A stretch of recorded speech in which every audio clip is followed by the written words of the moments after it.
Alô, alô, queridos amigos da Associação Brasileira de Marketing e Negócios. Hoje nós estamos com o segundo episódio da série Negócios em Cena. Como eu avisei já naquele nosso momento inicial, Negócios em Cena é um encontro entre uma pessoa que tem uma história, uma tradição, já um currículo dentro da área de negócios e marketing, e esse encontro é com a ABMN, com vocês, para trazer informação, conteúdo e muita coisa interessante, muita informação interessante.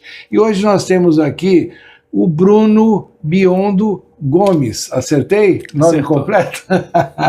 O Bruno, então, ele hoje é nosso convidado e vocês vão entender por que ele é um convidado hoje muito especial, como são todos, mas em particular hoje é um momento relevante dentro dessa trajetória que o Bruno tem no mundo de negócios. Bruno, como eu sempre peço para todo mundo, eu prefiro que você se apresente do que eu falar da sua história, do seu currículo. Então, como é que você gosta de se apresentar para o público? Prazer, Mário, muito obrigado pelo convite, obrigado a todos também. Eu sou um publicitário de formação, ao longo da minha trajetória, são mais de 20 anos aí na carreira, com passagens entre agências e veículos, destes, por volta de 4 anos em agências, e nos últimos praticamente aí quase 20 anos, completando esse ano agora, 20 anos. Então, logo é bodas de prata. 20 anos na cadeira comercial de veículo também.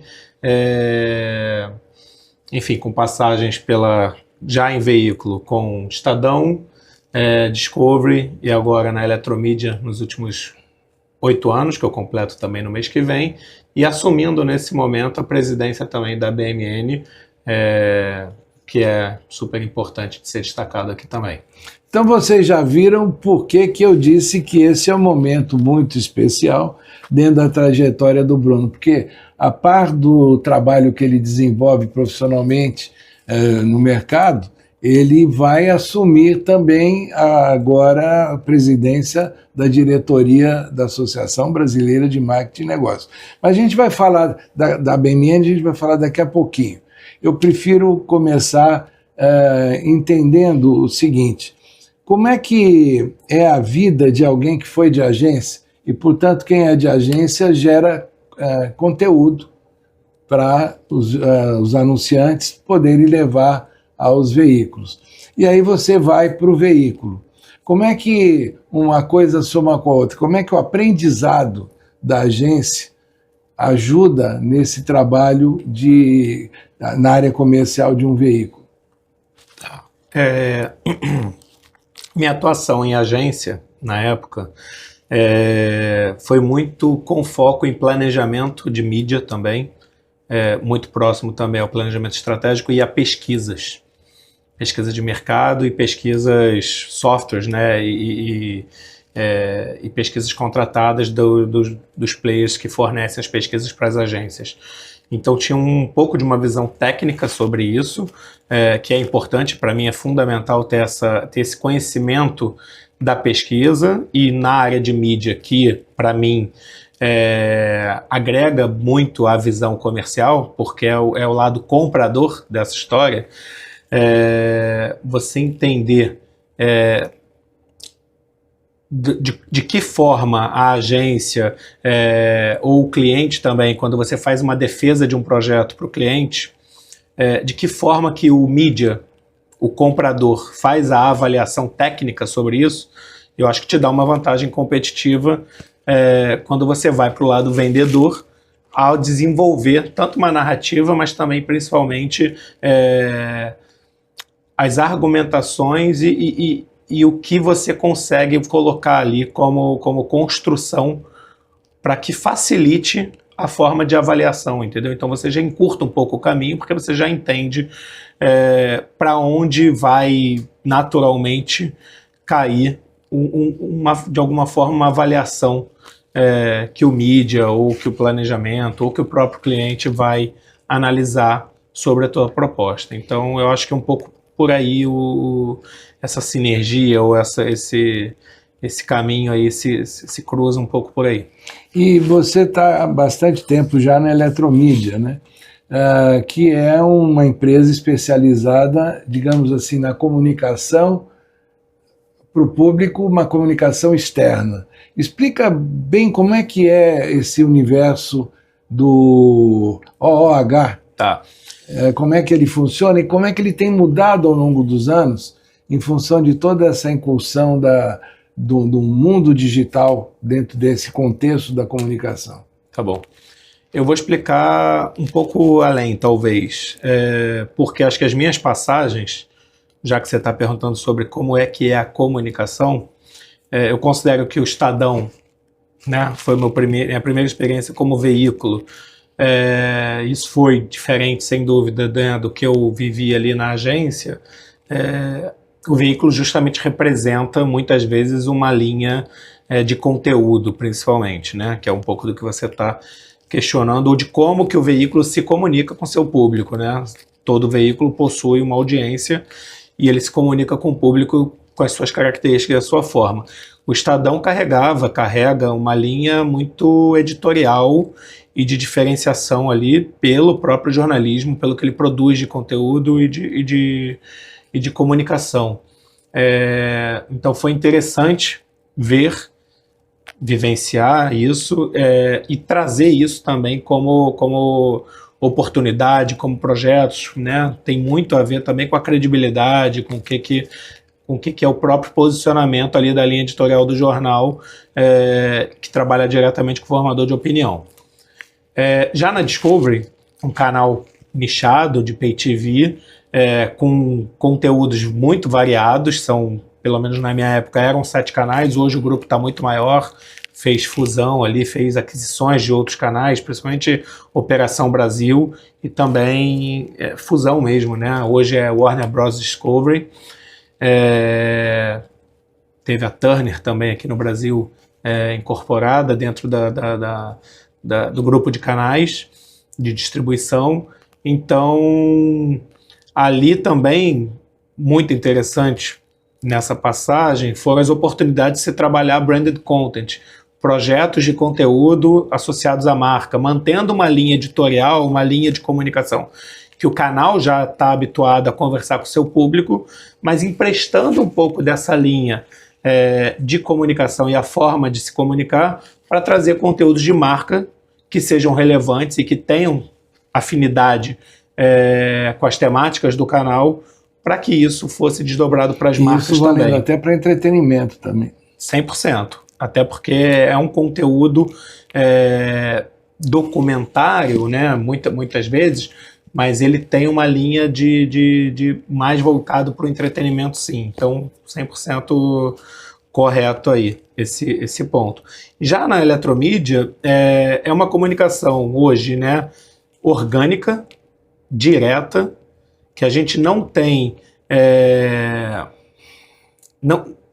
orgânica porque não é exatamente intrusiva, ela está ali fazendo parte, compondo o ambiente, você não é um para um, então, enfim, as pessoas estão passando pela comunicação e ela existe, ela coexiste, ela habita os ambientes onde ela está disposta, né? Onde a gente explora. Então ela é uma comunicação um pouco mais direta, um pouco dinâmica nesse sentido. Eu acho que muito bem posicionada para os tempos atuais, para o momento que a gente vive, dessa informação mais rápida e dinâmica. E na maioria das vezes a gente também produz conteúdo, a Eletromídia tem suas linhas editoriais e principalmente os parceiros de conteúdo que conversam com o que a gente preconiza de marca, de temas. Então, assim, a Eletromídia fala muito sobre a transformação das cidades ou a jornada dinâmica das cidades. Então, e por isso as mensagens elas são contextualizadas. Então, a gente cobre períodos importantes de eventos, grandes eventos chegando na cidade, seja final do ano agora, a gente acabou de passar pelo Réveillon, a gente estava presente, foi parceiro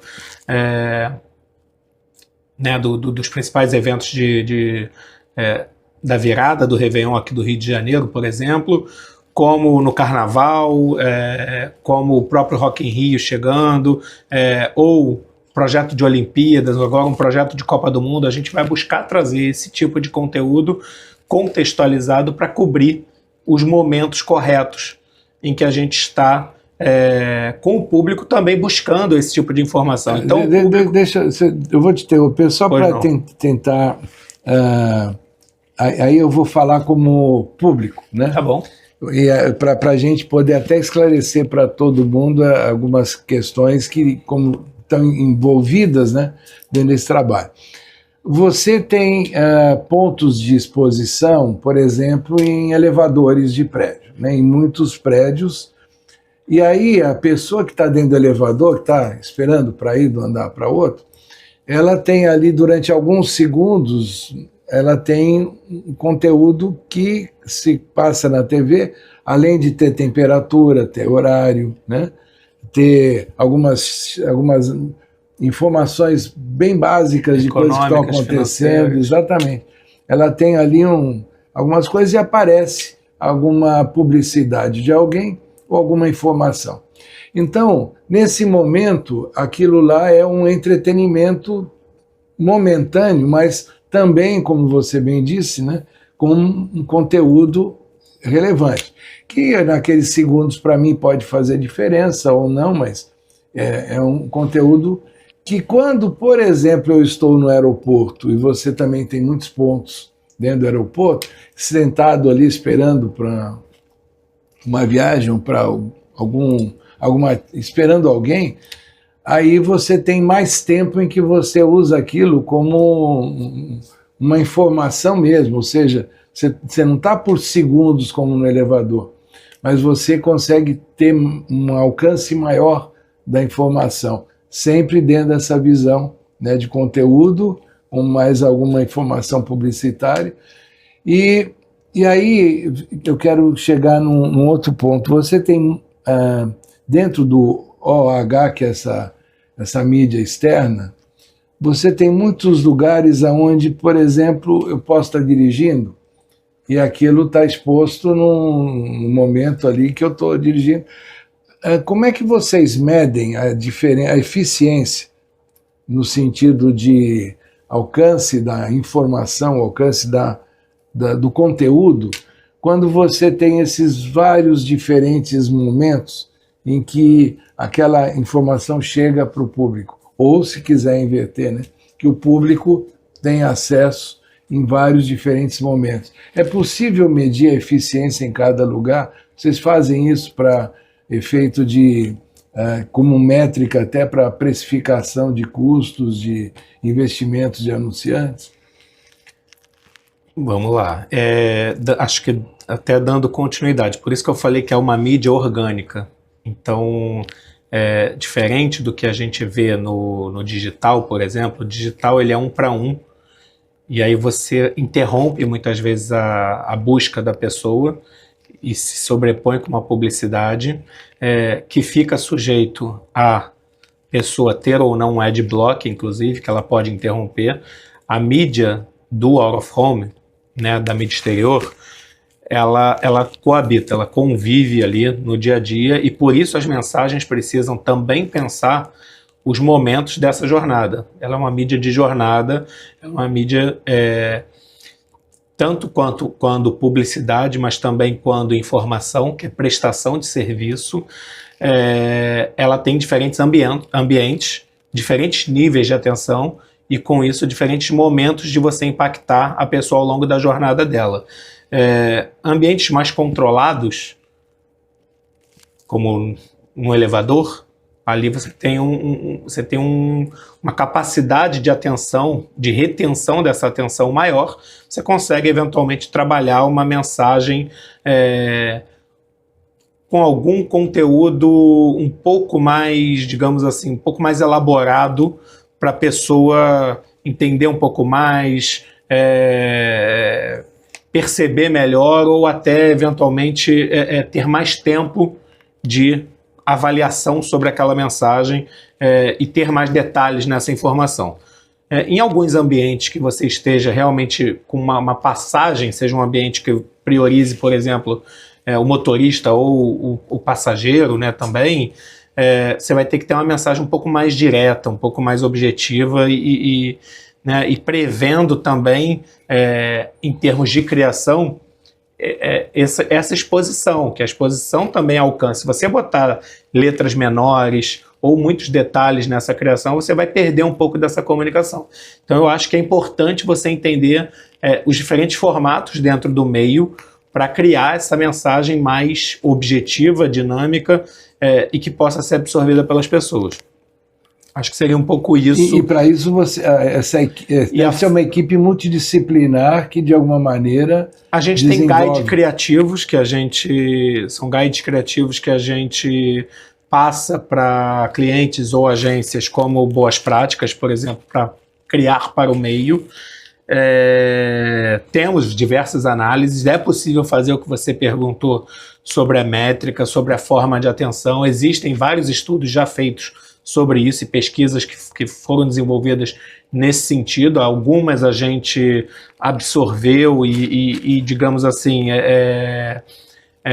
se alimentou delas, né?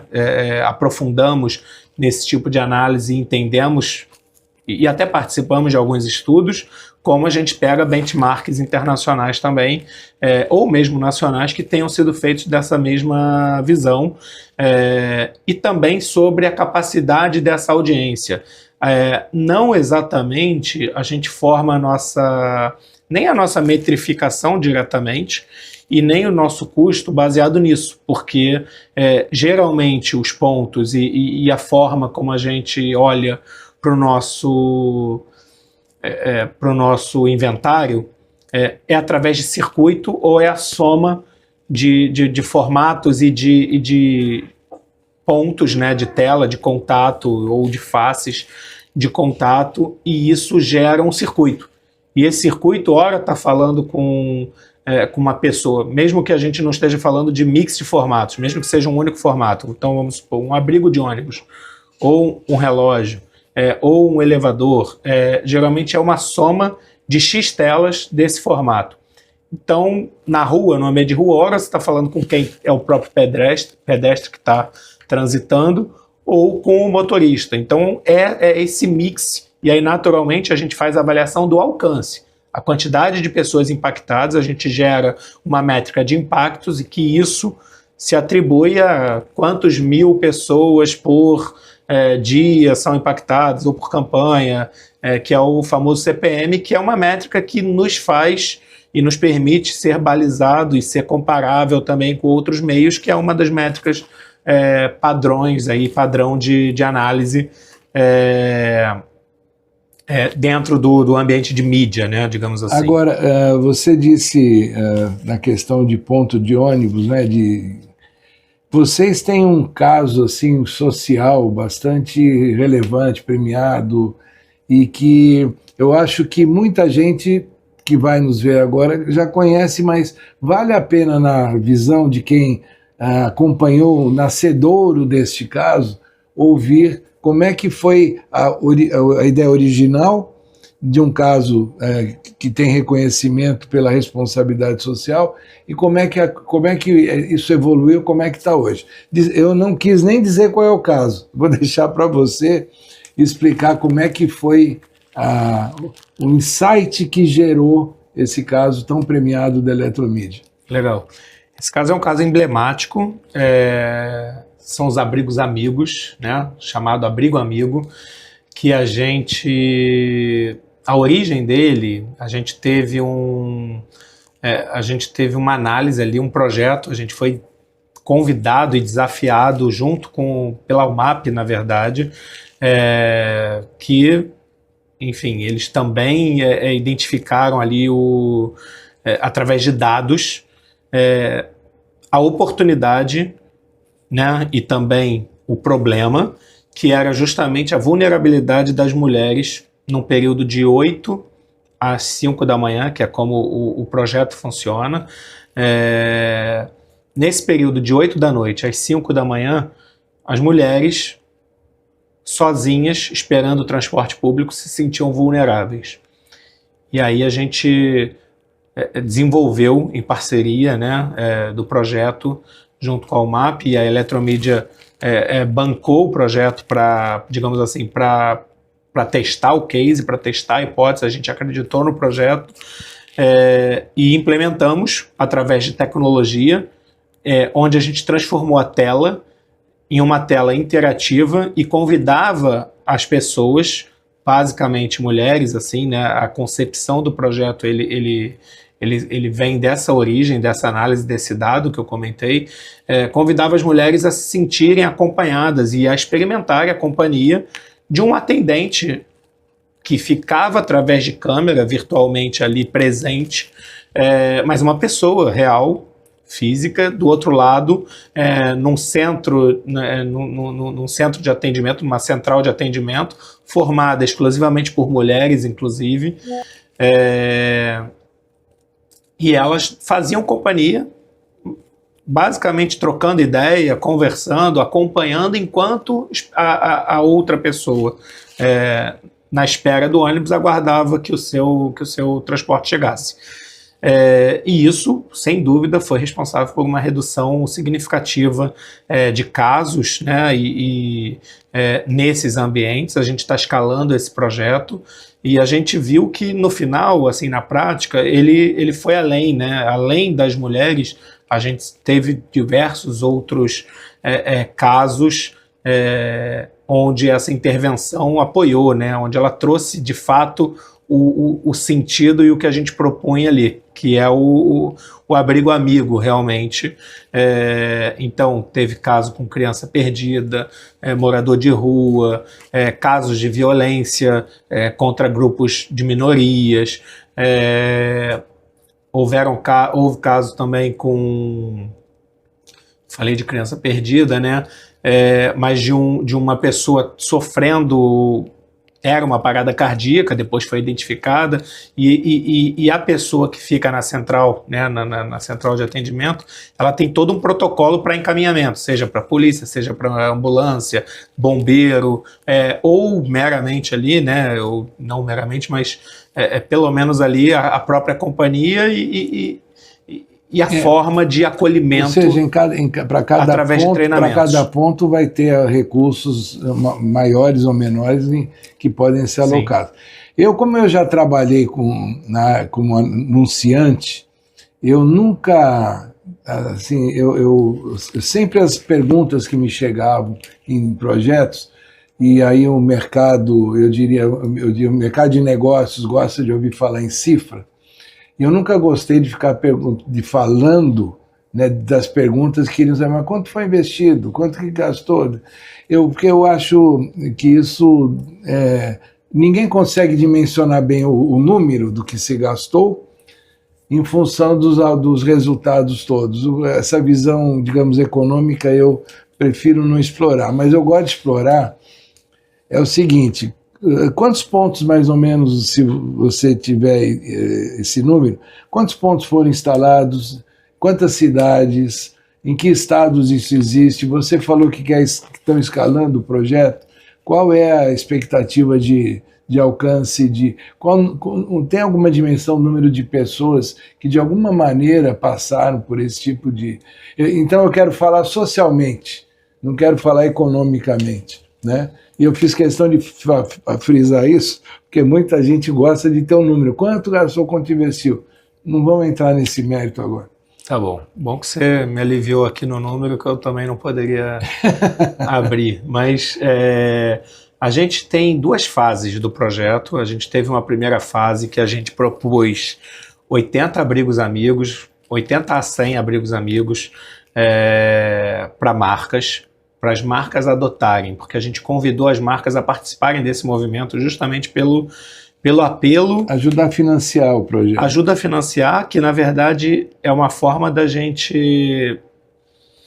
É um projeto que traz um benefício, é algo que a gente acredita muito. Hoje na Eletromídia a gente tem se desafiado a buscar projetos que conectem com o que a gente acredita que é a transformação das cidades. Então o nosso DNA é transformar as cidades, principalmente convidando marcas a participarem desses movimentos, em ações que que devolvam, que retornem tanto para a cidade, mas também para a própria sociedade e população.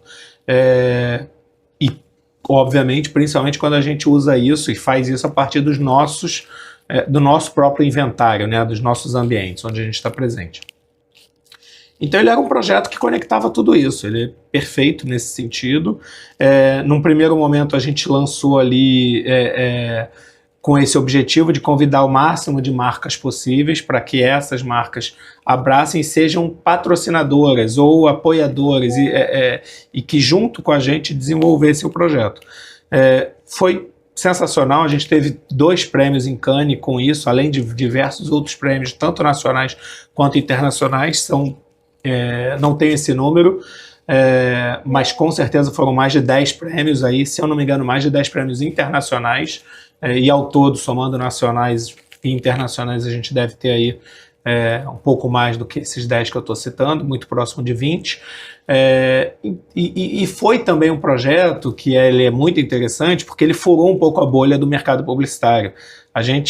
Os colaboradores da Eletromídia, a gente começou a receber diversas mensagens quando o projeto viralizou, porque ele viralizou até em redes sociais antes mesmo da premiação em Cannes. Então a gente começou a receber, nossa, não é a empresa que você trabalha? De médicos, de pessoas do condomínio, da onde a gente, né, da onde eu moro, da onde uma pessoa que trabalha comigo mora, e as pessoas iam compartilhando e realmente chegando. Então ele foi além do que é o nosso habitual ali do dia a dia de trabalho do próprio mercado publicitário ou mercado anunciante. Então outras pessoas reconheceram e viram e conhecem o case realmente, como você falou. Então isso foi muito legal. Então, hoje e aí no tá segundo momento, e agora nesse segundo momento, a gente buscou um patrocinador único. Então a gente relançou o projeto, na verdade a gente buscou no mercado de que forma a gente poderia dar mais escala ao projeto para ele crescer, porque é um projeto que a gente acredita, tanto pelo que a gente hoje se desafia em novos projetos, em buscar essa possibilidade, que a gente até chama de B2C, são negócios pensados para as cidades e convida marcas a participarem, e a gente relançou o projeto para que uma marca adotasse e desse escala nacional a ele. E a gente tem hoje a Claro como uma patrocinadora exclusiva do projeto. E aí eu preciso confirmar esses números, mas a gente está indo aí para, basicamente, aí eu te garanto que em 2026 para mais de 600 pontos, quando a gente tinha um pouco menos de 80 em 2025, estamos indo para mais de 600 pontos em 2026. Um outro movimento interessante, acredito até que provavelmente mais próximo de 800 esse número, né? Posso atualizar e depois, quando postar, eu complemento lá nas informações, né? No comentário. Mas um outro dado interessante é que a Prefeitura do Rio de Janeiro, na licitação que ela fez, ela colocou a obrigação de quem fosse o vencedor trazer essa boa prática, que ela chamou de abrigos protetores no edital dela, porque qualquer um que ganhasse a licitação teria que, obrigatoriamente, pelo que eu entendi, implementar a iniciativa, a boa prática. Então, para a gente, isso também já garante um caráter de escalabilidade, e é o que a gente acredita. A gente quer mesmo que outras prefeituras também adotem, né, se possível, essa prática, porque eu acho que é a garantia da gente levar um serviço, assim como o próprio conteúdo, a informação, o horário, o tempo, uma série de formas de uso de conteúdo ou de serviço agregado ao Out of Home. Esse é mais um que ele pode ser adotado. Então também foi interessante que na licitação isso já houve, assim como, se eu não me engano, em Sorocaba o próprio prefeito bancou e desenvolveu na época ali Ou seja, na realidade, independente de uma iniciativa, digamos, disso favorecer comercialmente a Eletromídia, na realidade é uma iniciativa que ela entregou para a sociedade poder utilizar. Acho que esse é o principal objetivo, é o propósito e ao que ele se presta Agora eu vou te fazer uma pergunta, essa é uma curiosidade minha. Nós temos no país uma prática muito comum de muita gente de pichar parede, pichar prédio, né? E isso, independente da cidade, você vai ver sempre algum prédio pichado. E, no entanto, de um tempo para cá, você vê muitas instalações, TVs que estão em lugares assim próximos ao público, seja em banca de jornal, seja na rua, seja num prédio. E eu raramente vejo alguém que está depredando essas TVs, essas instalações, assim como muitas vezes a câmera de segurança. Mas, ao mesmo tempo, você vê gente pichando parede. Essa é uma curiosidade minha, eu não sei se você já teve essa curiosidade ou tem essa informação. O público está respeitando essas instalações de TVs do OH. Você, perto de ponto de ônibus, você tem algumas que mostram lá, peça de teatro tal dia, né? Ou seja, está tudo ali de noite, se alguém quiser depredar aquilo, possivelmente vai conseguir fazer. Como é que você vê esse ambiente em que o pessoal continua pichando parede, mas está respeitando esse mobiliário urbano de comunicação? Eu diria que é um trabalho grande da área de operações. A gente faz muita manutenção e tem uma equipe que roda, né, que acompanha muitas ocorrências. Então eu diria que não exatamente necessariamente estão respeitando, eu acho que sim, eu acho que é importante, né? Peço que mantenham aí esse cuidado também, mas eu atribuo principalmente ao trabalho de manutenção e de cuidado e de reparo rápido que é feito. Existe a teoria da janela quebrada, certo? Sim. Se a gente deixar mal mantido, isso certamente iria escalar.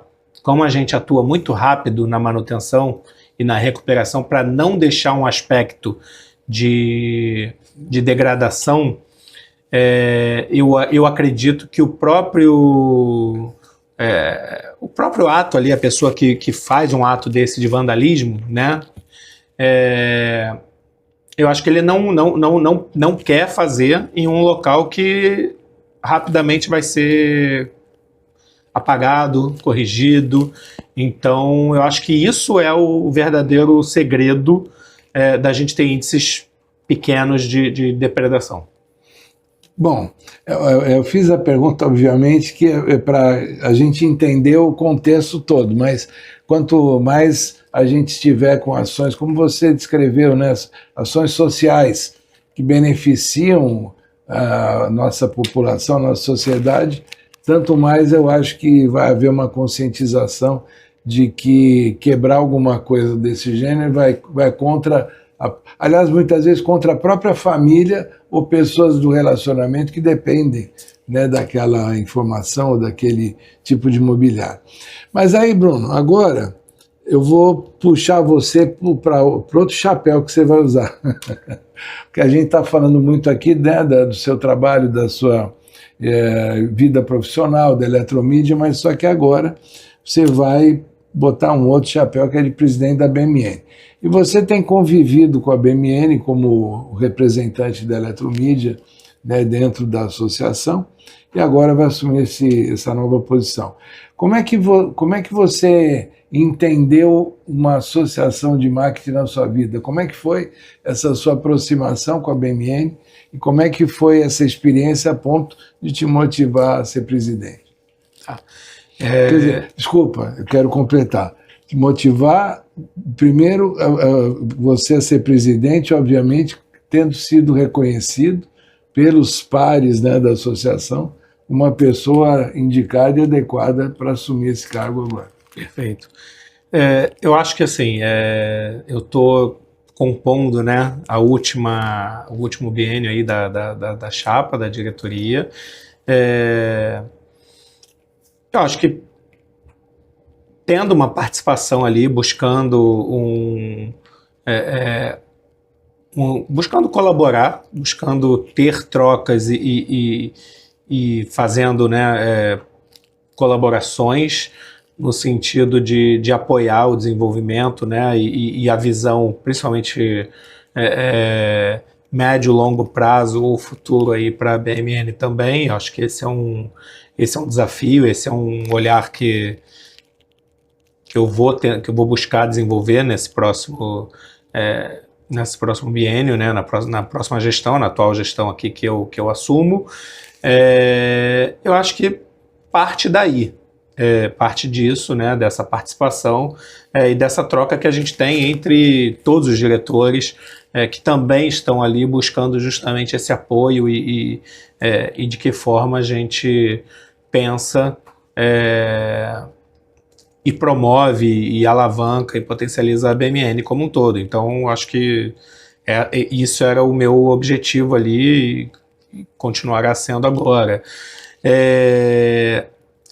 Pessoalmente, o que me motiva a olhar para a BMN assim, e olhar para esse tipo de oportunidade, eu acho que é importante o trabalho das associações, o trabalho que essas interlocuções ainda, né, e que devem continuar tendo, podem ter para o fortalecimento do mercado. Então, eu acho que é importante, por exemplo, a BMN fez parcerias recentes significativas na gestão anterior que eu acompanhei, com o Grupo de Mídia do Rio de Janeiro, com o Clube de Criação do Rio de Janeiro. Pode contribuir, por favor, pode ampliar isso com a ABPEM mais recentemente, com outras entidades, com a própria... Com escolas, né, com universidades, aliás, com o próprio SEMP. Inclusive, já, assim, você começando, já está na sua mesa lá para assinar o convênio com a ESPM, Escola Superior de Propaganda e Marketing, que depois de uma negociação, ele está pronto para ser assinado. E estou esperando você marcar a data. Tá bom, vamos Mas então, como você disse, de completar, a gente tem esse lado, essa proximidade, digamos, com o mercado profissional, com o mercado acadêmico, né? Sim. E quando a gente olha o acadêmico, a gente tem que olhar os estudantes que estão se formando. Então, eu acho que é o desenvolvimento e o fortalecimento do mercado, da autorregulação, das conversas e diálogos, principalmente, que a gente precisa construir com o mercado para ter e ampliar cada vez mais a representatividade do mercado como um todo, tá? Então, sejam das agências, sejam dos anunciantes, mas como você bem disse, dos próprios estudantes também, que eles cheguem de uma forma que eles acompanhem um pouco mais sobre o mercado a partir também da entidade. Por exemplo, a BMN pode se aproximar mais disso, promovendo cursos, promovendo palestras, workshops, mas também que o próprio mercado em si, com a soma das entidades que existe e com as representatividades, como eu falei, as próprias agências ou os próprios anunciantes e também os próprios veículos, se unam e que tenham discussões, tenham locais corretos para essas discussões. Então, eu acredito muito no papel das entidades. E só para fechar aqui esse ponto, como eu falei, a motivação pessoal, eu acho que é tudo que eu tive ao longo desse um pouco mais de 20 anos aqui que eu venho tendo da carreira profissional. Sem dúvida, eu tive apoio de muita gente, por onde eu passei, e mesmo por onde eu também construí relações. E eu acho que é esse o objetivo, é essa a pegada de uma entidade também, promover conversas, né? E pensamento construtivo, pensamento de desenvolvimento. Então, como eu tive um pouco disso ao longo da minha trajetória, e eu reconheço, né, momentos especiais e trocas especiais que me permitiram desenvolver, eu acho que também eu estou num momento que eu posso também contribuir. Então, sinceramente, o que mais me motivou foi pensar em também devolver um pouco, não no sentido de devolver, enfim, eu continuo aprendendo, eu continuo desenvolvendo, isso também é um aprendizado para mim. Então eu acho que é um novo passo de desenvolvimento, mas querendo também colaborar um pouco mais e contribuir mais nesse sentido da organização e da promoção de um mercado, né, do mercado publicitário mais forte e que gere mais trocas também. Resumidamente, uma associação, em geral, ela gera um networking específico em relação ao assunto que ela trata, né? E no nosso caso, para todos que nos acompanham, sabem que a Associação Brasileira de Marketing e Negócios, ela funciona como um epicentro entre os vários atores do mercado, entre anunciantes, entre veículos, a gente tem as agências. Quando eu falo agência, eu não estou falando só pessoal de publicidade, eu estou falando de comunicação em geral, né? E esse epicentro que a gente, de certa maneira, como a BMN trabalha, ele ainda tem mais um elo, que é o SEMP. Sim. Ou seja, nós somos vinculados, ligados, né, ao SEMP, que é que trabalha com as normas padrão, que de alguma forma regem esse mercado. E o nosso objetivo, e aí você, a partir de agora, vai começar a comandar essa nova gestão, esse novo biênio, né, é fazer com que todo esse movimento ele seja bastante positivo, proativo e favorável ao desenvolvimento do mercado. Agora, Bruno, o tempo correu rápido e a gente está chegando assim no final do nosso papo. E como eu avisei no início, até antes da gente conversar, tem a pegadinha, né?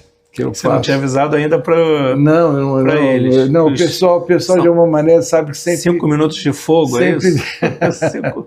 Não, é o seguinte, até em função de um trabalho que eu pessoalmente estou querendo desenvolver, e aí eu trago aqui, vou replicar aqui, uma pergunta que ela ganhou muita força dentro de um programa da TV Cultura, lá em São Paulo, anos passados, e quando esse programa era apresentado pelo Abu Janra, um grande artista brasileiro que infelizmente já faleceu, e ele tinha um programa de entrevistas e ele encerrava o programa com uma pergunta, e que eu vou fazer essa pergunta para você, e eu acho que ela, de improviso, ela tem mais sentido, né?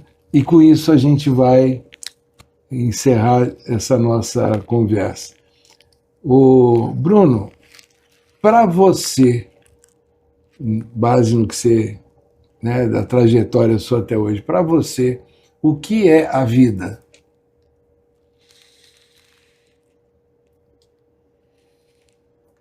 Tá bom. Tive que tomar um tempo aqui de reflexão, né? E continuo aqui pensando. Mas isso era esperado. Seria bom ter me avisado. Não, o bom é improviso. Olha, eu sou um otimista, né? Não é sobre o que eu sou, mas eu sou um otimista. Então, acho que a minha visão sobre a vida vai tender um pouco para isso. Eu acho que a vida é o que você faz dela. E aí, com a minha visão, eu tento carregar, sem dúvida, para um lado positivo, tá? Então eu acho que a vida assim, é a jornada, né? É o caminhar. E nesse caminhar, você pode ter ela de uma maneira melhor ou pior, eu imagino. Mas eu acho que o principal é o quanto você está disposto a querer fazer o melhor, todos os dias, a melhorar e a evoluir. A vida, para mim, seria a evolução. Acho que a gente vem para um objetivo de evolução, de crescimento, espiritual ou não, né? Você não precisa nem entrar nessa frente aqui, mas basicamente, ou pelo menos em termos do que você quando começa a se desenvolver, ele é uma constante de evolução, de crescimento, natural que tenha um ponto né, de maior desenvolvimento, e enfim, e aí a gente, pelo menos em algum momento, enfim, passa a ter algumas limitações, e enfim, isso seria o... Mas eu acho que a busca constante pelos sonhos, pelos objetivos, por você buscar uma melhor versão e fazer o bem também, fazer o melhor. Eu acredito nisso, assim, eu não quero ficar entrando em muito mais explicação, porque elas vão passar por isso. Então a ideia central seria essa, e é o que eu acredito. Constante. É a evolução constante, é o que eu acredito. E é o que acrescentando ao que você disse, evolução constante com uma postura positiva, uma postura de fazer o bem, né? É isso, é o que eu espero continuar, assim, tendo meu sono tranquilo e também levando também isso como exemplo, porque eu acho também que observar e agir, e muitas vezes você aprende muito observando também, eu acho que assim, tem os bons exemplos estão aí também, muitos deles estão aí, basta observar. Então assim, quem quer buscar o caminho da evolução, o caminho de cada dia fazer melhor, eu acho que tem muitos bons exemplos para não se perder, e eu espero manter uma linha e uma condução aqui de perseguir todos os dias, seguir na minha evolução e seguir sendo melhor, e também promovendo isso para quem eu estou sempre trocando também em todo o meu dia a dia. Bom, eu, em nome da BMN, quer dizer, e você hoje como presidente da BMN, eu acho que nós trouxemos aqui, primeiro, antes da BMN, uma visão do mercado, uma visão de como foi a sua trajetória na Eletromídia, e eu quero agradecer essa disponibilidade de tempo que você nos deu, a pegadinha que você não leve a mal, mas imagina, ela faz parte do suspense final, e agora eu deixo para você encerrar essa nossa conversa, ao tempo em que eu agradeço todos vocês que nos acompanham, e lembrando que semanalmente a gente vai ter um Negócios em Cena, sempre com uma pessoa com essa qualificação, com esse conteúdo que o Bruno nos apresentou. E agora, Bruno, você encerra a conversa. Obrigado. Mais uma vez eu queria agradecer aqui o convite do Mário, né, também da BMN, que promove aqui esse encontro. Acho que o principal é a gente passar um pouco pelo que foi trazido aqui na conversa. Eu acho que é um objetivo profissional de desenvolvimento, de crescimento, de responsabilidade, de você buscar, né, com essa mesma visão que eu trouxe aqui no final, fazer o melhor, e isso, tanto no lado pessoal quanto no lado profissional, sem dúvida vai trazer benefícios e vai trazer crescimento para a vida, e ao mesmo tempo fortalecer os ecossistemas, né? Fortalecer esse ecossistema por onde você trabalha, convive, troca. Então, assim, isso é o que eu aplico, isso é o que eu, encerrando aqui, deixo de mensagem também, de conselho. Eu acho que é o que norteia tudo que eu tenho feito, e acho que faz sentido, então é o que eu deixo de mensagem final aqui, esse recado. Muito obrigado. E até a semana que vem.